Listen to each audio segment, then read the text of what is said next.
Assalamualaikum warahmatullahi wabarakatuh. Sampurasun. Patepang deui sareng simkuring Hasna Aprilia Kartini di kelas 11 MIPA 4. Ayeuna abdi bade ngarugikeun warta tentang banjir di Bale Endah. Sababaraha muka tukang, daerah Bale Endah Kabupaten Bandung kakeunaan ku rupi-rupi musibah. Salah sahijina mudalna cai wahangan Citarum. Berdasarkan data anu aya kurang leuwih 1576 imah katutuangunan sakola jeung pamarentahan kakeueum ku cai wahangan Citarum.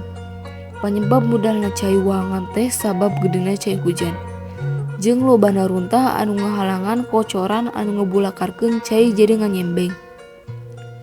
Pamarentah daerah geus ngadata korban jiwa ka sababaraha tempat. Sabab dumasarkan hasil laporan ti warga, masyarakat teu saeutik aya korban jiwa anu kabawa banjir. Masyarakat Kota Bandung ngarasa prihatin ku ayeuna musibah eta.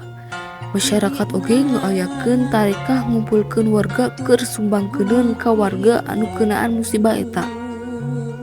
Sakitu wae warta anu tiasa simkuring dugikeun. Wassalamualaikum warahmatullahi wabarakatuh.